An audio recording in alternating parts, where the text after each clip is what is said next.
Charles സ്പർജനെയും ഡി.എൽ. മൂഡിയെയും പോലെയുള്ള ആളുകൾ, അല്ലെങ്കിൽ അവരുടെ ആ ഒരു കാലയളവിലുണ്ടായിരുന്ന ഉണർവ് പ്രസംഗകർ ഒരു സെപ്പറേറ്റിസ്റ്റ് മൂവ്മെൻറ്റിലേക്ക് പോകുന്നതാണ് നമ്മൾ കണ്ടത്. അല്ലെങ്കിൽ ഒരു വേർപാടിൻ്റെ അവസ്ഥയിലേക്ക്, വേർപാടിൻ്റെ അനുഭവത്തിലേക്ക് പോകുന്നതാണ് നമ്മൾ കണ്ടത്. അതിനുശേഷം ശരിക്കും വേദപുസ്തകപരമായ അല്ലെങ്കിൽ സെപ്പറേറ്റിസ്റ്റ് മൂവ്മെൻറ്റിൻ്റെ പ്രത്യേകത എന്താണ്? റിഫോംഡ് തിയോളജി ഉണ്ടായപ്പോഴും ആളുകൾ റിഫോംഡ് ആയില്ല. റിവൈവൽ ഉണ്ടായിരുന്നപ്പോൾ ആളുകൾ റിവൈവ്ഡ് ആയി എന്നുള്ളത് ശരിയാണ്. പക്ഷേ വ്യക്തികളുടെ ഉണർച്ച മാത്രം പോരാ, സഭയ്ക്ക് അത് പ്രായോഗികമാകണം. റിഫോംഡ് ചർച്ചസ് ഉണ്ടാകണം. റിഫോംഡ് ചർച്ചസ് തന്നെയല്ല, ഉണർവുള്ള സഭകൾ ഉണ്ടാകണം. അല്ലെങ്കിൽ സഭകൾ ഇൻസ്റ്റിറ്റ്യൂഷൻ്റെ ഭാഗമായി നിന്ന് കഴിഞ്ഞാൽ പലപ്പോഴും അത് കഴിയത്തില്ല എന്നുള്ള ഒരു തിരിച്ചറിവിൽ നിന്നാണ് ശരിക്കും സെപ്പറേറ്റിസ്റ്റ് മൂവ്മെൻറ്റ് ഉണ്ടാകുന്നത്. സെപ്പറേറ്റിസ്റ്റ് മൂവ്മെൻറ്റ് ഉണ്ടായിക്കഴിഞ്ഞപ്പോൾ അവർ ശരിക്കും ഒരു ഫണ്ടമെൻ്റലിസ്റ്റുകളായിട്ടാണ് വരുന്നത്. വേദപുസ്തകത്തിൻ്റെ നിരന്തരമായി അല്ലെങ്കിൽ ദൈവാനുസൃതമായി ദൈവത്തിൻ്റെ പരിശുദ്ധാത്മാവിൻ്റെ നിവേശിതമായ തിരുവചനം എന്നുള്ള തിരിച്ചറിവ്, അതുകൊണ്ട് ഏജ് ഓഫ് റീസണിങ്ങിലും ലിബറൽ തിയോളജിയൻസിനോട് എതിർത്ത് നിൽക്കാനായിട്ട് അവർക്ക് കഴിഞ്ഞു എന്നുള്ളതൊരു യാഥാർത്ഥ്യമാണ്. എന്നാൽ ഉണ്ടായ ഒരു പ്രോബ്ലം, അവർ വേദപുസ്തകത്തിന് വളരെയേറെ പ്രാധാന്യം കൊടുത്തെങ്കിലും അതിൻ്റെ അക്ഷരങ്ങളിലേക്ക് അവർ പെട്ടെന്ന് അങ്ങ് തിരിയുന്നതാണ് നമ്മൾ കണ്ടത്. അതുകൊണ്ട് ഒരു ആത്മാവിൻ്റെ അല്ലെങ്കിൽ ഹോളി സ്പിരിറ്റിനാൽ നിവേശിതമാണ് ദൈവവചനമെങ്കിൽ ആ ദൈവവചനം നമ്മൾ തിരിച്ചറിയാനും അല്ലെങ്കിൽ അത് നമ്മുടെ ജീവിതത്തെ രൂപാന്തരപ്പെടുത്താനും പരിശുദ്ധാത്മാവിൻ്റെ സഹായം തന്നെ ആവശ്യമാണ് എന്ന് അവർ തിരിച്ചറിഞ്ഞു. തന്നെയല്ല, റിഫോംഡ് അല്ലെങ്കിൽ ഈ റിഫോംഡ് റിവൈവൽ സെപ്പറേറ്റിസ്റ്റ് മൂവ്മെൻറ്റിൻ്റെ ആ ഗ്രോത്തിൽ ഏറ്റവും കൂടുതൽ ഒരു മനസ്സിലാക്കിയൊരു കാര്യമുണ്ട്. അവർക്ക് ഹോളി ലിവിങ് എന്താണെന്നുള്ളത് തിരിച്ചറിഞ്ഞു, അല്ലെങ്കിൽ ഉപദേശം എന്താണെന്നത് തിരിച്ചറിഞ്ഞു. പക്ഷേ ആ വിശുദ്ധ ജീവിതത്തിന് അവർക്കുള്ള അതിനുള്ള ശക്തിയില്ലാതായിപ്പോയി. അങ്ങനെ ആ വിശുദ്ധ ജീവിതത്തിന് ഒരു ശക്തി ലഭിക്കേണ്ടതിന് പരിശുദ്ധാത്മാവ് അനിവാര്യമാണെന്ന് അവർക്ക് മനസ്സിലായതുകൊണ്ട് വിശുദ്ധിക്ക് വേണ്ടിയുള്ള ആ ജീവിതത്തിൻ്റെ അഭിവാഞ്ചയിൽ ആ കാലയളവിലുണ്ടായിരുന്ന ആളുകൾ എന്ത് ചെയ്തു? കണ്ടക്ടിങ് മീറ്റിംഗ്സ്, ക്യാമ്പ് മീറ്റിങ്ങുകളും മറ്റും നടന്നു. ആ ക്യാമ്പ് മീറ്റിങ്ങുകളിൽ ശരിക്കും അവർ പ്രാർത്ഥിച്ചത് പരിശുദ്ധാത്മാവിന് വേണ്ടിയാണ്. അങ്ങനെയാണ് ഈ ഹോളിനെസ് മൂവ്മെൻറ്റ് പരിശുദ്ധാത്മാവിന് വേണ്ടിയുള്ള പ്രാർത്ഥനയും പരിശുദ്ധാത്മാവിന് വേണ്ടിയുള്ള കാത്തിരിപ്പും നടത്തുന്നത്. ആ ക്യാമ്പ് മീറ്റിങ്ങുകളിലും മറ്റുമാണ് പരിശുദ്ധാത്മാവിന് വേണ്ടിയുള്ള പ്രാർത്ഥനകൾ ഒത്തിരി ശക്തമാകുന്നത്. ദൈവം ആ പ്രാർത്ഥനയ്ക്ക് ഉത്തരം നൽകുകയും പരിശുദ്ധാത്മാവിൻ്റെ വലിയൊരു ഔട്ട് പവറിങ് 20-ാം നൂറ്റാണ്ടിൻ്റെ ആരംഭത്തോടു കൂടെ ഉണ്ടാവുകയും ചെയ്തു. ഈ ചരിത്രപരമായ ഈ ഡെവലപ്മെൻറ്റിൽ പെന്തിക്കോസ്ത്, അതിനെ അവർ ഒരു പുതിയ പെന്തിക്കോസ്ത് എന്ന് തന്നെയാണ് വിളിച്ചിരുന്നത്. ഈവൻ ഹോളിനെസ് മൂവ്മെൻറ്റിൽ തന്നെ അവർ പലപ്പോഴും പരിശുദ്ധാത്മാവിന് വേണ്ടിയുള്ള അഭിവാഞ്ചയെ ഒരു പുതിയ പെന്തിക്കോസ്ത് എന്ന് തന്നെയാണ് വിളിച്ചിരുന്നത്. അങ്ങനെയാണ്, അതാണ് പെന്തിക്കോസിൻ്റെ പശ്ചാത്തലം. അതുകൊണ്ട് പെന്തിക്കോസിൻ്റെ പശ്ചാത്തലം എന്ന് പറയുന്നത് ഒരു ആത്മീയമായ പാരമ്പര്യമുണ്ട്. അവർക്ക് സഭകളുണ്ടായി വന്നപ്പോൾ, ഞാൻ രാവിലെ ഓർപ്പിച്ചതുപോലെ, അവരാരും ഒരു പുതിയ സഭ തുടങ്ങാൻ വേണ്ടി തുടങ്ങിയതൊന്നുമല്ല. ഈ ഇൻസ്റ്റിറ്റ്യൂഷനിൽ അല്ലെങ്കിൽ അവർ വന്നതായ സാഹചര്യങ്ങളിൽ ഒരുപക്ഷെ പരിശുദ്ധാത്മാവിൻ്റെ വരങ്ങൾ പ്രകടിപ്പിക്കപ്പെട്ടപ്പോൾ അത് അക്സെപ്റ്റ് ചെയ്യാനായിട്ട് ആ ഒരു സെപ്പറേറ്റിസ്റ്റ് മൂവ്മെൻറ്റിലെ ആളുകൾക്കും കഴിഞ്ഞില്ല. അല്ലെങ്കിൽ ഇൻസ്റ്റിറ്റ്യൂഷണലൈസ് അല്ലെങ്കിൽ ട്രഡീഷണൽ ചർച്ചസിൽ നിന്നുള്ള ആളുകൾ ഈ പരിശുദ്ധാത്മാവിനെ പ്രാപിച്ചു കഴിഞ്ഞപ്പോൾ അവരെ അക്സെപ്റ്റ് ചെയ്യാൻ സഭയ്ക്കും കഴിഞ്ഞില്ല. അവരുടെ ട്രഡീഷണൽ സഭകളെ അക്സെപ്റ്റ് ചെയ്യാൻ പരിശുദ്ധാത്മ നിറവ് പ്രാപിച്ചവർക്കും കഴിഞ്ഞില്ല. അതുകൊണ്ട് നാച്ചുറലി അവർക്ക് പുതിയ കോൺഗ്രിഗേഷൻസ് ഒരു അനിവാര്യതയായി വന്നു. ആ കോൺഗ്രിഗേഷൻസ് വന്നപ്പോൾ അതിനൊരു ഉപദേശം വേണമായിരുന്നു. അങ്ങനെയാണ് പെന്തിക്കോസ്ത് ഉപദേശം ഉണ്ടാകുന്നത്. പെന്തിക്കോസ്ത് ഉപദേശം ഉണ്ടാകുമ്പോൾ ഒരു കാര്യം മനസ്സിലാക്കണം, അത് ആകാശത്തുനിന്ന് പൊട്ടി വീണ ഉപദേശമൊന്നുമല്ല. അവർക്ക് കാലങ്ങളായി ക്രിസ്ത്യാനിത്വത്തിൽ സംഭവിച്ച എല്ലാ നല്ല ഉണർച്ചകളുടെയും ഉണർവുകളുടെയും എല്ലാത്തിൻ്റെയും നല്ല അംശം തിരഞ്ഞെടുക്കാൻ അവർക്ക് കഴിഞ്ഞു. റിഫോംഡ് അല്ലെങ്കിൽ റിഫോമേഴ്സ് എന്ന് പറയുന്ന നവീകരണകർത്താക്കളുടെയും റിവൈവൽസ് നടത്തിയ ജോണതൻ എഡ്വേർഡ്സ് മുതലുള്ള റിവൈവൽ ഗ്രൂപ്പുകളുടെയും അതിനുശേഷമുണ്ടായ ജോൺ വെസ്ലിയുടെ കാലഘട്ടത്തിലുണ്ടായിരുന്ന മെത്തോഡിസ്റ്റ് അല്ലെങ്കിൽ ശിക്ഷണമുള്ള ഒരു ജീവിതവും അതിനുശേഷം സെപ്പറേറ്റിസ്റ്റ് മൂവ്മെൻറ്റ് അല്ലെങ്കിൽ അവരുടെ ആ ഒരു വെളിപ്പാടിൻ്റെ കുറെ കൂടെ ഉയർന്ന തലമായിട്ട് ഇൻസ്റ്റിറ്റ്യൂഷനിൽ നിന്ന് മാറിയുള്ള വേർപാടിൻ്റെ ഉപദേശവും ഹോളിനെസ് മൂവ്മെൻറ്റിൻ്റെ വിശുദ്ധ ജീവിതവും ഫണ്ടമെൻ്റലിസ്റ്റുകളുടെ തിരുവചനത്തിൻ്റെ അടിസ്ഥാന അതിനകത്തുള്ള നിലനിൽപ്പും, അങ്ങനെ എല്ലാ ചരിത്രത്തിൽ ക്രിസ്തീയ ചരിത്രത്തിലുണ്ടായ എല്ലാ നല്ല ഉണർവുകളുടെയും എല്ലാ കാര്യങ്ങളുടെയും ഏറ്റവും സത്തയായ ഉപദേശത്തെ ഇവർക്ക് കിട്ടിയെന്നുള്ളതാണ് വാസ്തവത്തിൽ പെന്തിക്കോസ് ഉപദേശത്തിനുള്ള ഏറ്റവും വലിയ ഗുണം. എന്നാൽ അത് ഉപദേശം മാത്രമായിരുന്നില്ല, അവരതിനോട് തന്നെ അപ്പോസ്തോലികമായ അനുഭവമുള്ളവരായിരുന്നു, ആത്മാവിൽ നിറഞ്ഞുള്ള ജീവിതമുള്ളവരായിരുന്നു. അപ്പോൾ ഇത്രയും റിഫൈൻഡ് ആയിട്ടുള്ള ഒരു ഉപദേശവും അതേപോലെ തന്നെ അപ്പസ്തോലികമായ അനുഭവങ്ങളും ആത്മനിറവിൻ്റെ ജീവിതവും ചേരുന്നതാണ് ശരിക്കും പെന്തിക്കോസ്ത് എന്നാണ് നമ്മൾ രാവിലത്തെ ക്ലാസ്സിൽ പ്രധാനമായും കണ്ടത്. എന്നാൽ ആത്മാവിൻ്റെ പ്രകാശനങ്ങൾ, പരിശുദ്ധാത്മാവിനെ നമ്മൾ ഒരു വ്യക്തി എന്ന നിലയിൽ ഓഫ് കോഴ്സ് പരിശുദ്ധാത്മാവിന് വേണ്ടിയുള്ള പ്രാർത്ഥന അല്ലെങ്കിൽ പരിശുദ്ധാത്മാവിനുള്ള അഭിവാഞ്ച ഈ ഹോളിനെസ് മൂവ്മെൻറ്റിലെ ക്യാമ്പുകളിലും മറ്റും ഉണ്ടായിക്കഴിഞ്ഞപ്പോഴത്തേക്ക് അവരുടെ മനസ്സിലെ ആഗ്രഹം പരിശുദ്ധാത്മാവിൻ്റെ വരങ്ങൾ പ്രകാശിപ്പിക്കണമെന്നുള്ളത് അല്ലായിരുന്നു. അതിൻ്റെ ഒരു ആഫ്റ്റർ എഫക്റ്റാണ്. ശരിക്കും അവർ ആഗ്രഹിച്ചത് ഒരു വിശുദ്ധ ജീവിതമാണ്. ഹോളിനെസ് മൂവ്മെൻറ്റിലുള്ള ആളുകൾ ശരിക്കും ആഗ്രഹിച്ചത് ഒരു വിശുദ്ധ ജീവിതമാണ്. അങ്ങനെ വിശുദ്ധ ജീവിതത്തിന് അവർക്ക് വിശുദ്ധമായ ശക്തി ലഭിക്കേണ്ടതിന് വേണ്ടിയാണ് അവർ പരിശുദ്ധാത്മാവിന് വേണ്ടി പ്രാർത്ഥിച്ചത്. വാസ്തവത്തിൽ പരിശുദ്ധാത്മാവിൻ്റെ ദൈവം നൽകുന്നതും, ഞാൻ പറഞ്ഞല്ലോ, പരിശുദ്ധാത്മാവാണ് യഥാർത്ഥ ദാനം. ബാക്കിയുള്ളത് എന്താണ്? കൃപാവരങ്ങൾ എന്ന് നമ്മൾ പറയുന്നത് ആത്മാവിൻ്റെ പ്രകാശനങ്ങളാണ്, മാനിഫെസ്റ്റേഷൻസ് ആണ്. അത് നമ്മൾ മറന്നു പോകരുത്, മാനിഫെസ്റ്റേഷൻസ്.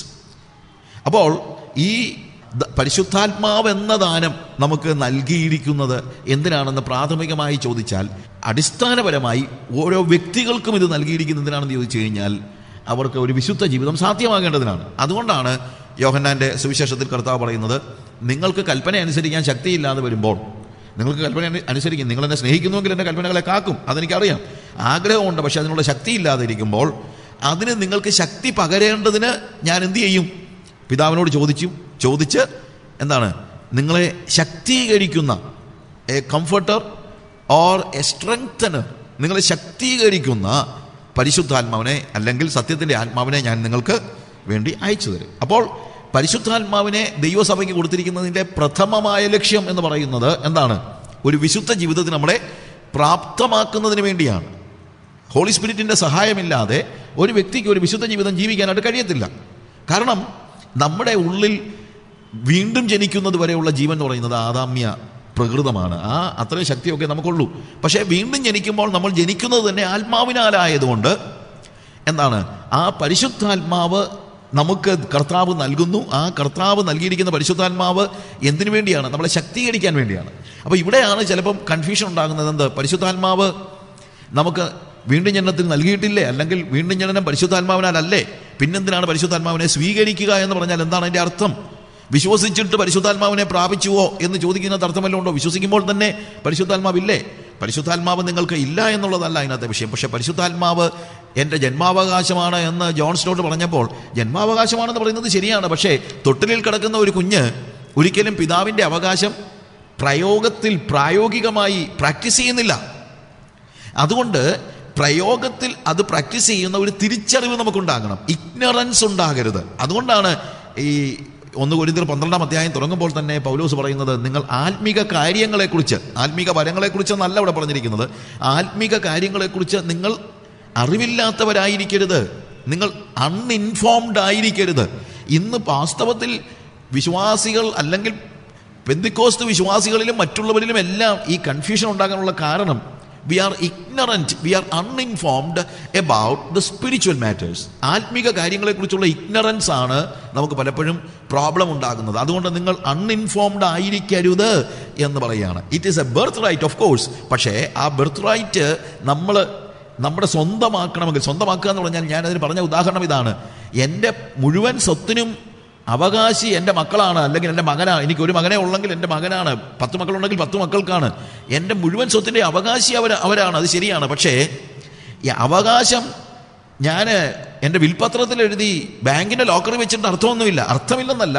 ഓഫ് കോഴ്സ് അത് അവരുടേതാണ്. പക്ഷേ അത് പ്രയോഗത്തിൽ എൻ്റെ റിസോഴ്സസ് അവർക്ക് ഉപയോഗിക്കണമെങ്കിൽ അവരുടെ അക്കൗണ്ടിലേക്ക് ഇത് ചെല്ലണം, അവരുടെ അക്കൗണ്ടിലേക്ക് ചെല്ലും. അതുകൊണ്ടാണ് ഞാനൊരാളെ, എൻ്റെ കുഞ്ഞിനെ ഞാൻ ഒന്നിൽ പഠിക്കാൻ വിടുന്നു, അല്ലെങ്കിൽ എന്തെങ്കിലും ഒരു ജോലിക്ക് വിടുന്നു, അല്ലെങ്കിൽ എന്തെങ്കിലും ഒരു കാര്യം ഭരമേൽപ്പിക്കുന്നു, ഇന്ന കാര്യം ചെയ്യാൻ ഞാനൊരു മിഷൻ, ഒരു ദൗത്യം ഭരമേൽപ്പിക്കുന്നു. നമ്മളെല്ലാം ദൈവം വിളിച്ചപ്പോൾ തന്നെ ഒരു ദൗത്യവുമായി വിളിക്കപ്പെട്ടവരാണ്. അതുകൊണ്ടാണ് നമ്മുടെ വിളിയാലുള്ള ആശ ഇന്നതെന്ന് നമ്മൾ തിരിച്ചറിയണം എന്ന് പൗലോസ് എഫെസ്യ ലേഖനം 1-ാം അധ്യായത്തിൻ്റെ 17-ാം വാക്യത്തിൽ മുതലുള്ള വാക്യങ്ങളിൽ പറയുന്നത്. നമ്മൾ തിരിച്ചറിയണം, നമ്മളൊരു മിഷനുണ്ട്.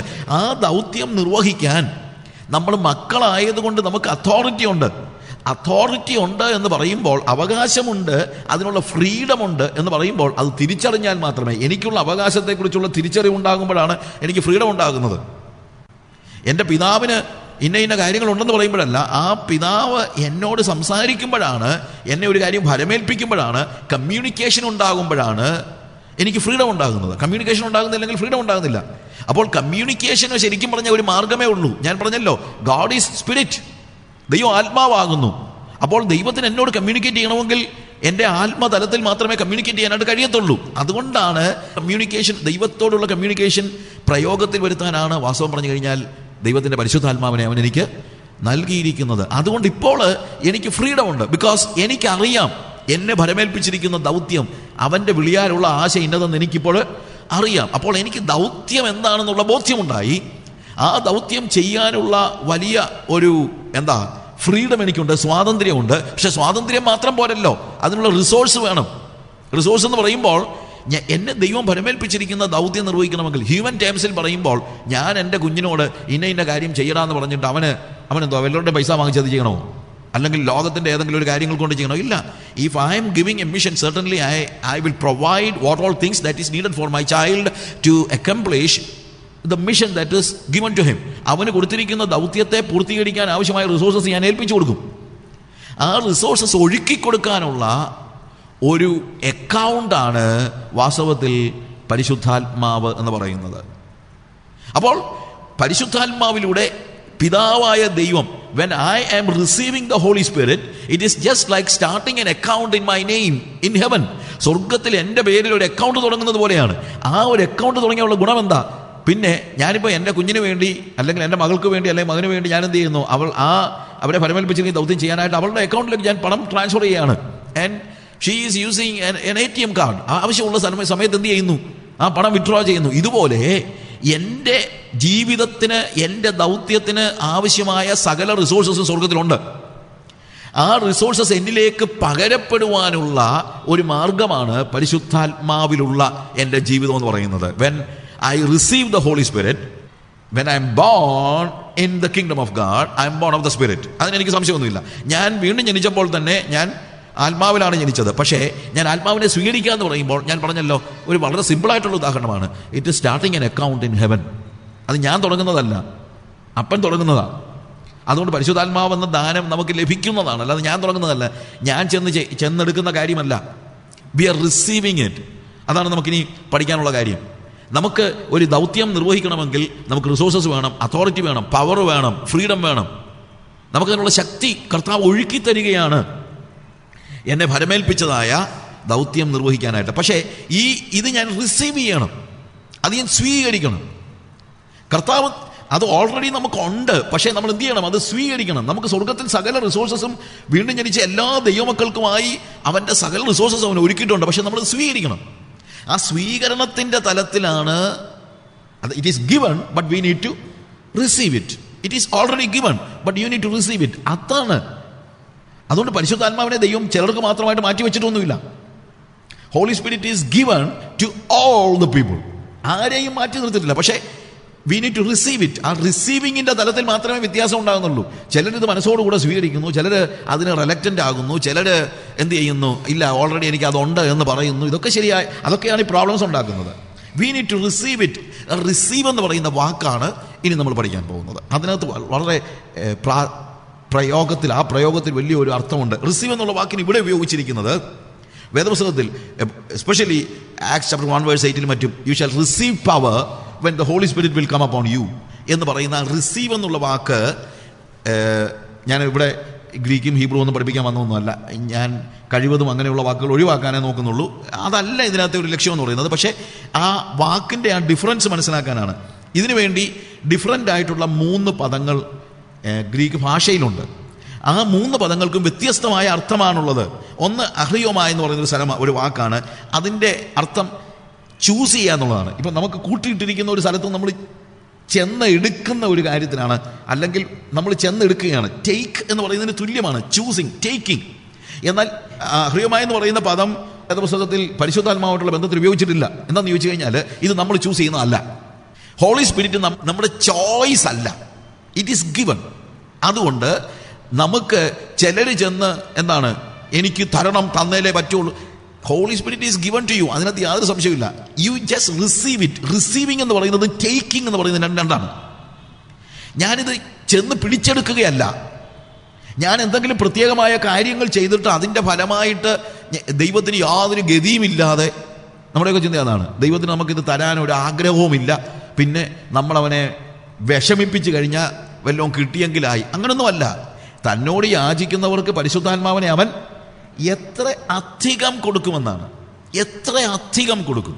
സോ ഹോളി സ്പിരിറ്റ് എന്ന് പറയുന്നത് നമുക്ക് വേണ്ടി കർത്താവ് തന്നിരിക്കുന്നതാണെങ്കിൽ അതിന് അളവ് കൂടാതെ, അതുകൊണ്ടാണ് യോഹന്നാന്റെ സുവിശേഷത്തിൽ പറയുന്നത് അവൻ ആത്മാവിനെ അളവ് കൂടാതെയല്ലോ നൽകുന്നത്. ബാക്കി എല്ലാത്തിനും അളവുണ്ട്, പക്ഷെ ഇതിന് മാത്രം അളവില്ല.